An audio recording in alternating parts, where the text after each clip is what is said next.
Hey, I've missed y'all. I've had such a busy week and I haven't cooked anything. I hope your week has been great, and I'm about to make a stuffed French loaf. And I think you'll enjoy it if you hadn't ever had it, or even if you have had it. It's a good one. So the first thing I want to do is get a roll of sausage in my skillet, get it all brown and crumbly, and then we'll move on to the next step, and maybe that sun will go down and I can move to my island. I tried to set this up earlier and there's just too much sun. Now you can pick whatever sausage you want. I just grabbed Jimmy Dean, it was on sale. I didn't get the spicy, they didn't have any. So I might put a little jalapenos in this. Okay, let's make our stuffing for our stuffed French loaf. Have a block of cream cheese that I've softened, and 1 cup of sour cream.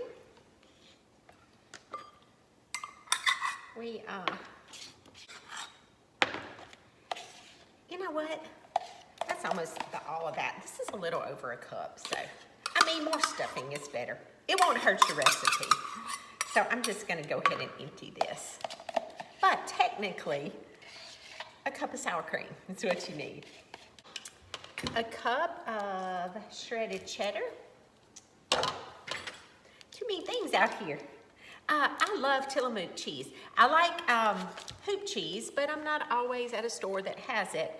So if I can find Tillamook in a big block, I like to buy that.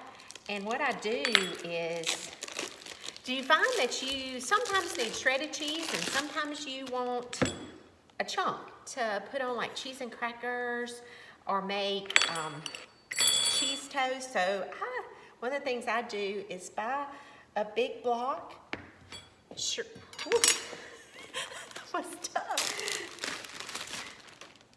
And one thing I do is buy a big block and I keep half of it for things that I need slices for, and then I shred up the other half and put in a Ziploc. And to me, again, you ain't got to be extra, but it takes a second, and to me, this cheese is just better than what is already in the bag. So I'm gonna shred up a cup and put in that mixture. Okay, in my bowl with a cup of shredded cheddar.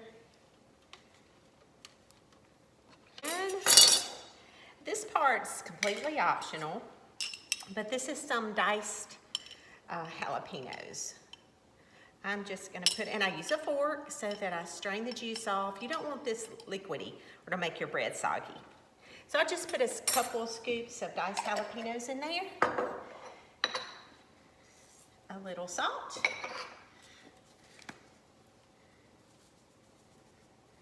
Good little bit of pepper. And everything bagel seasoning. This is just, I got this at Kroger Spice Island. You can find everything bagel seasoning everywhere. And you don't have to have that.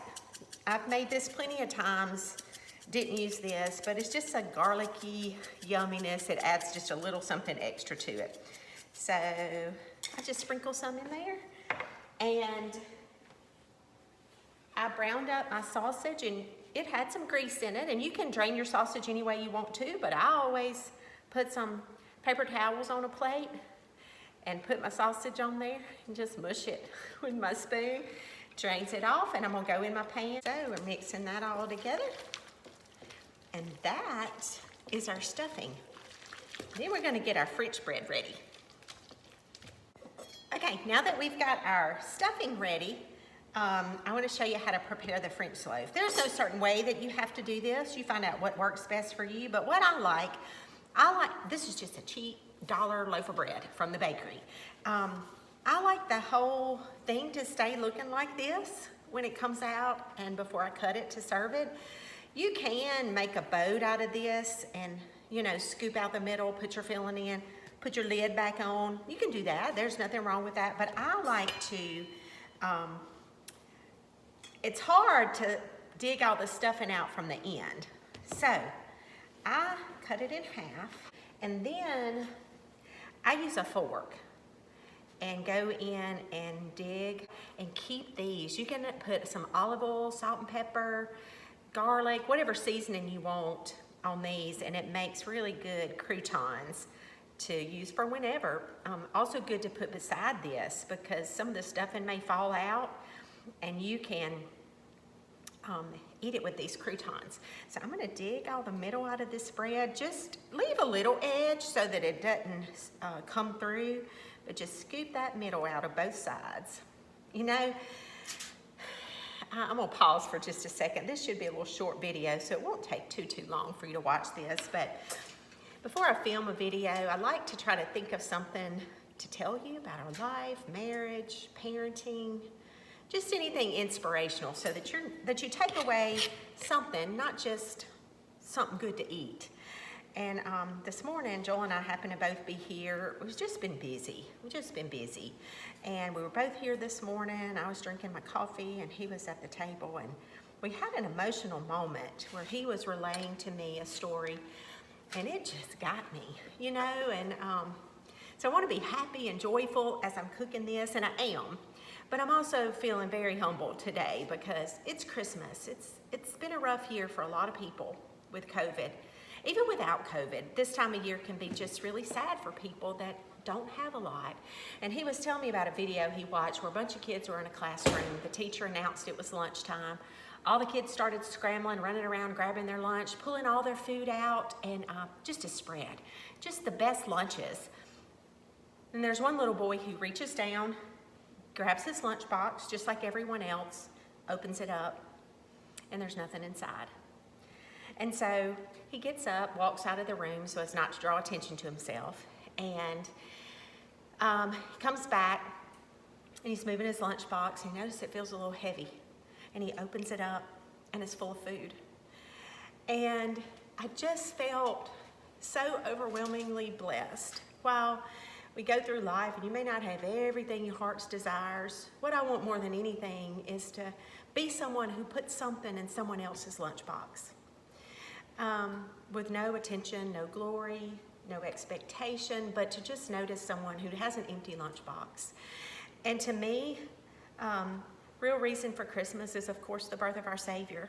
And without that, we wouldn't be here today.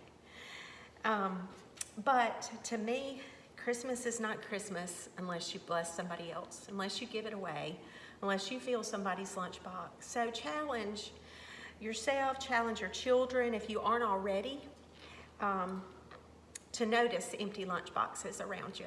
So be blessed this Christmas, and as you go about your celebrations, let's just be mindful of those with less. Woo, got all choked up. Oh, gosh. Or make this and give to someone. I think that's what I'm about to do, is when I finish with this, we don't need this today. I think I'm gonna wrap it up and go find somebody to give something special to. As you're feeling the end of this, your fork, you can tell when you're getting to the end. So I've got all that hollowed out. I'm gonna hollow this, and then we're gonna put our stuffing in there. Now that I've got my bread hollowed out, I wanna take that filling and just pack it in. See how I'm shaking it? I'm getting it all down in there. And if you have a smaller French loaf and you end up having some of this left, save it. Use it for something. This is so good.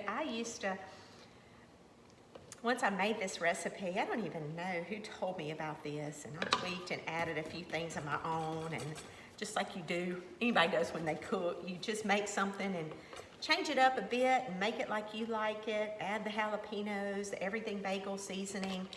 But for years, I made this, and you don't have to have all those seasonings and jalapenos. When I first started making this, I didn't put in anything except the cream cheese, sour cream, cheddar, and sausage, and nothing else. Alrighty. I'm gonna use this just to make sure I've got it all down in there, because I had a good little bit of filling left. So I've got them both stuffed, and what I did, I'm gonna show you what I did. We're gonna go into a 350 oven for about 45 minutes, and I want this wrapped in tin foil, because before the middle gets nice and bubbly and melty, the bread will burn if you don't cover it up. So I actually took 2 sheets of tin foil, kind of overlapped the edges to make me a bigger piece, just because I had a normal size roll. Get this out of the way. And I'll show you why I did that. So, see how I'm putting this together? And when I cut it, it's just gonna, you can present it like it's one solid loaf.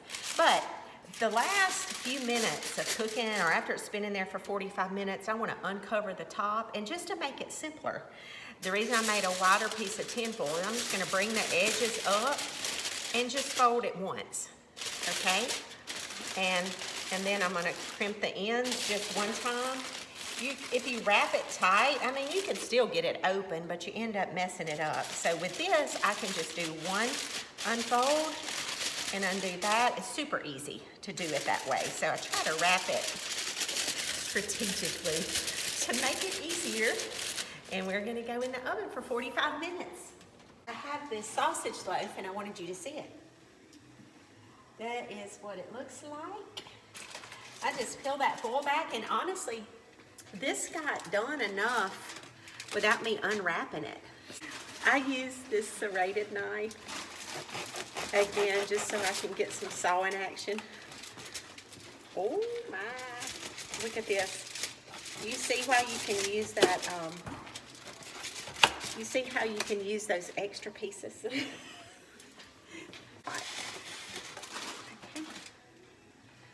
I'll let you see. Look. Sausage loaf. It's very good.